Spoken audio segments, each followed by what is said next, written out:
Em um laboratório são preparadas 3 soluções, A, B e C, contendo todas elas a mesma quantidade de um único solvente e cada uma delas diferentes quantidades de um único soluto não volátil.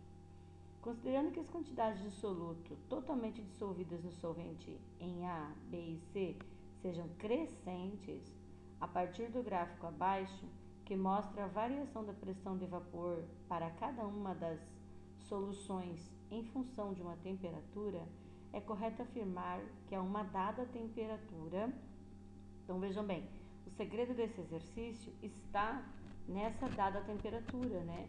Porque se nós analisarmos esses pontos aqui, ó, né, a essa pressão aqui, a gente não vai conseguir identificar. Então, é a essa dada temperatura, né? Então, esse é o segredo do exercício, tá?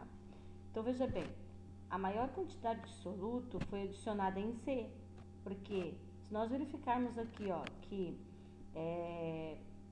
são preparadas 3 soluções A, B e C, contendo todas elas a mesma quantidade de um único solvente, e cada uma delas diferente quantidade de um único soluto não volátil.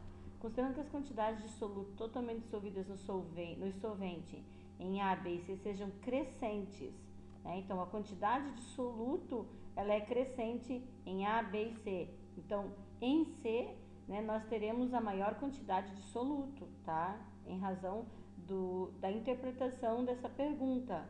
Então, ele quer dizer que em C a maior quantidade de soluto foi dissolvido, ó, porque diz que é crescente, ó, quantidades crescentes, tá?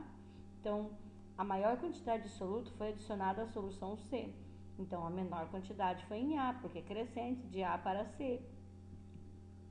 E quanto maior a quantidade de soluto, menor a pressão máxima de vapor.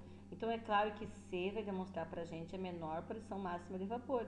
E isso é demonstrado aqui no gráfico. Ó. Percebam que, de acordo com a pressão, né, máxima de vapor, ó, a temperatura, eu tenho aqui uma dada temperatura, né, que a pressão máxima de vapor de C, ó, é menor do que a pressão máxima de vapor de A. Então, claro que se a pressão máxima de vapor de C tem que ser menor em razão da quantidade maior de soluto, só pode ser então a 3. Então, o 3 se refere à questão C. Automaticamente, o 1, né, a curva 1 vai se referir à solução A, certo? Bem, então vamos lá para a questão A. Na questão A diz assim, ó, a solução C corresponde à curva 1, pois quanto maior a quantidade de soluto não dissolvido, volátil não dissolvido em um solvente, menor é a pressão dessa solução.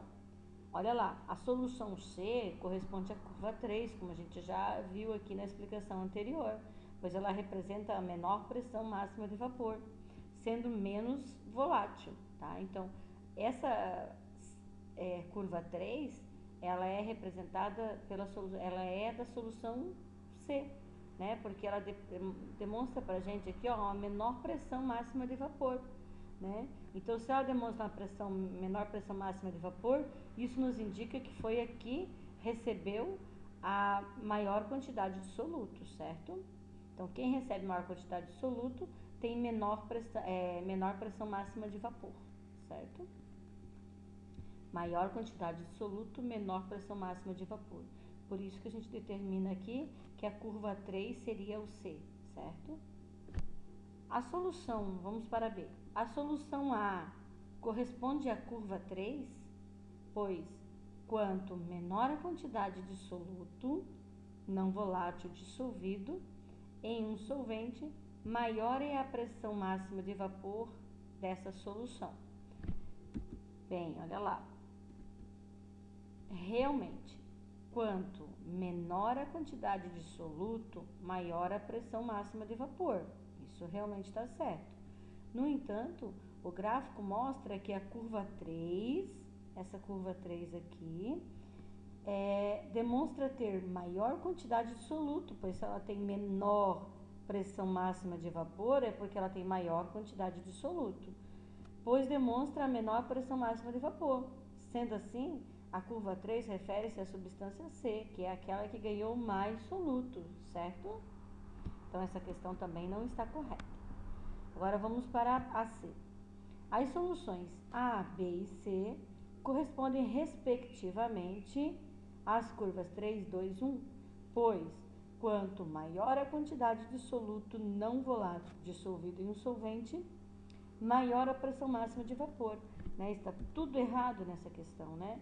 Quanto maior a quantidade de soluto em um solvente, menor a pressão máxima de vapor. Então não tem nem o que a gente questionar aqui se são as curvas 3, 2, 1, porque a questão ela já está demonstrando total erro, né? Porque quanto maior a quantidade de soluto não volátil dissolvido em um solvente, seria menor a pressão máxima de vapor, certo? Então, essa questão também não está correta. Vamos para D agora. As soluções A, B e C correspondem respectivamente às curvas 1, 2 e 3, pois quanto menor a quantidade de um soluto não volátil dissolvido em um solvente, maior a pressão máxima de vapor. Muito bem, realmente, quanto menor, né, a pressão máxima quanto menor a quantidade de soluto, né, quanto menor a quantidade de um soluto não volátil dissolvido em um solvente, maior realmente será a pressão máxima de vapor, né? Então, e demonstra exatamente pra gente, porque ali o exercício disse, ó, que é crescente, né? Foi dissolvido quantidades crescentes de soluto nas soluções A, B e C, sendo então que na solução C seria dissolvida a maior quantidade de soluto. Isso foi explicado, né, com essa observação aqui. Então, realmente, essa questão dela está verdadeira, certo? Agora, vamos para E. A solução B é mais volátil, solução B, que seria aqui a 2, ó. Ela é mais volátil, que é representada pela curva 2. Não, né? A mais volátil é a 1, né? Que foi a menor quantidade de soluto, que seria a A, tá certo? Então, essa questão também ela está errada, ó.